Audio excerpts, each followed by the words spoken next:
혹시 당신도 그런 사람인가요?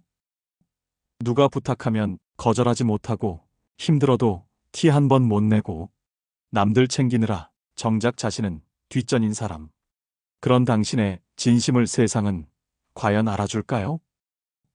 오늘은 그런 퍼주는 사람들의 진심, 그리고 우리가 꼭 알아야 할 인생의 지혜를 이야기합니다.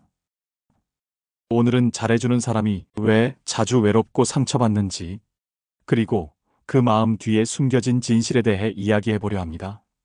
끝까지 들으시면 혹시 당신의 이야기일지도 모릅니다. 아래 구독을 눌러주시면 시작합니다.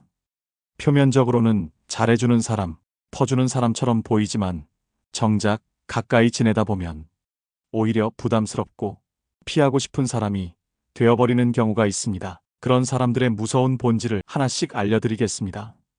퍼주는 사람은 나는 아무 대가도 바라지 않아 라고 말하지만 사실 속으론 당신도 나를 배려하길 바란다는 기대를 품고 있습니다.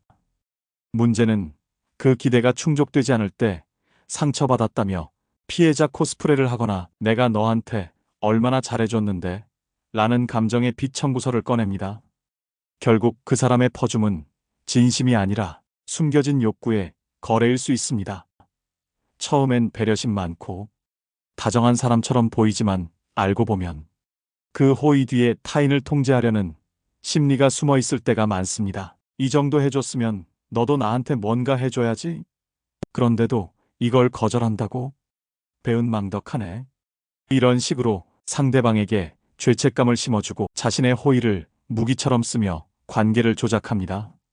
퍼주는 사람은 거절할 수 없게 만드는 방식으로 다가옵니다. 난 진짜 괜찮아. 너 힘들까봐 해주는 거야. 그냥 내 생각나서 챙긴 건데. 처음엔 고마움이지만 시간이 지날수록 그 사람이 옆에 있으면 마음이 무겁고 부담스러워집니다. 거절하면 나쁜 사람이 된 것 같은 기분, 받고도 미안하고 눈치 보이게 되는 감정, 이 모든 것이 결국 심리적 감옥이 됩니다. 퍼주는 사람은 자기도 모르게 이렇게 생각합니다. 내가 이렇게까지 했는데 너는 뭘 해줄 거야. 이들은 순수한 인간관계보다는 거래적 관계를 더 선호합니다. 겉으로는 의리 있고 정 많은 사람처럼 보여도 내가 그 기대에 못 미치면 서운함이 분노로 바뀌는 순간이 찾아옵니다. 그 분노는 조용히 사라지지 않습니다. 언젠가 표출됩니다. 노년이 되면 더 이상 일이 인생의 중심이 아니게 됩니다. 가족과의 관계, 친구와의 유대, 이웃과의 정이 삶의 의미가 되고 남은 시간을 채우는 유일한 온기가 되죠. 그래서 어떤 어르신들은 더 많이 퍼주고 더 많이 챙기며 더 많이 베풉니다. 자신이 할 수 있는 모든 정성과 시간과 마음을 자식에게, 손주에게, 그리고 주변 사람들에게 쏟아붓습니다.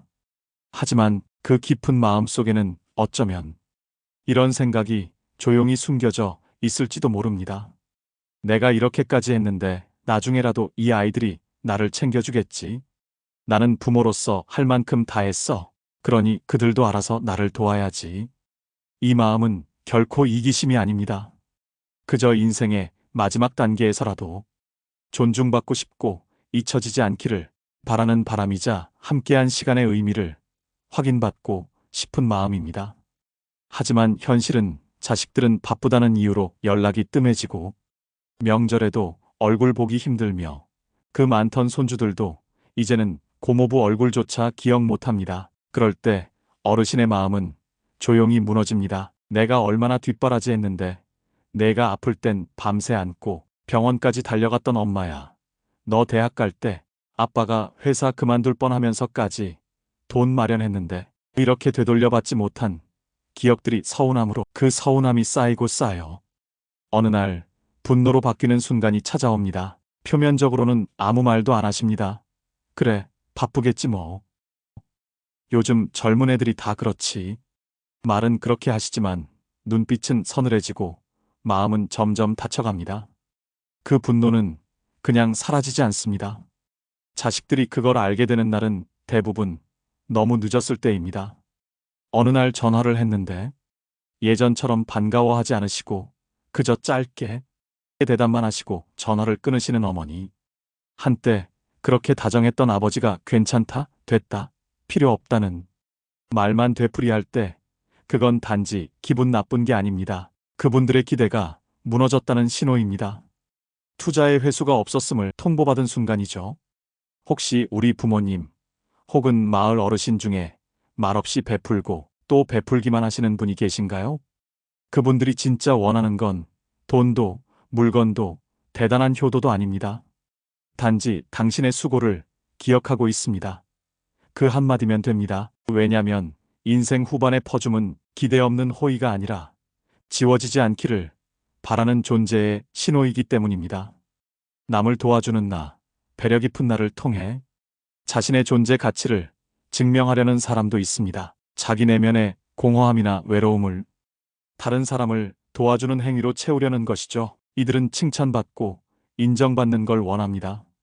그게 채워지지 않으면 상대를 원망하거나 실망하고 관계를 끊는 극단적인 선택을 하기도 합니다. 가끔 우리는 마을에서 제일 친절한 할머니 혹은 누구보다 정 많은 어르신을 만납니다.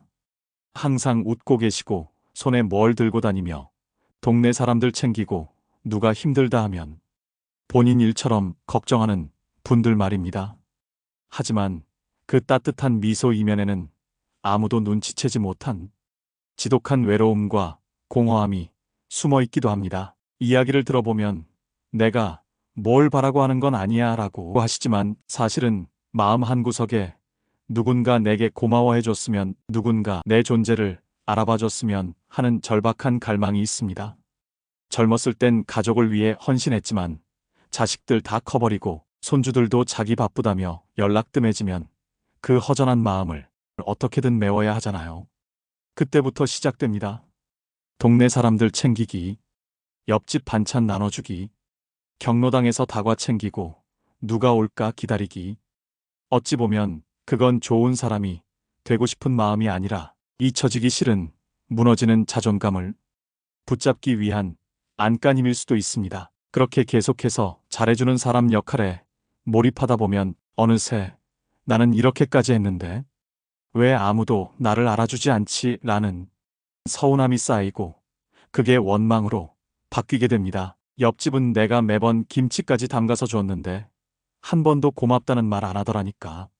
경로당에서 내가 다 준비했는데 오는 사람도 없고 오히려 내가 오지랖 떤다고 수군대더라고. 그 분노는 누구보다 상처받은 마음에서 나옵니다. 아무도 자기 노력을 봐주지 않고 자기 존재를 인정해주지 않는다는 데서오는 깊은 외로움, 결국 칭찬과 인정이 사라진 순간 그들은 그 관계를 스스로 끊어버리거나 이제 다 필요 없어 하며 마음을 닫아버립니다.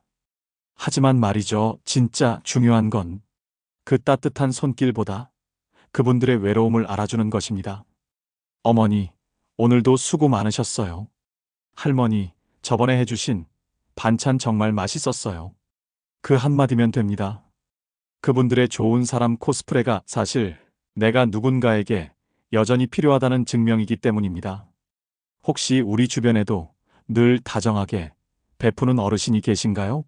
그렇다면 오늘 한마디 말이라도 해보세요. 항상 감사해요. 어르신이 있어서 든든해요. 그 한마디에 몇 년치 외로움이 녹아내릴 수도 있습니다. 퍼주는 사람이 모두 나쁜 건 아닙니다. 정말 따뜻한 진심에서 우러난 배려도 분명 존재하니까요.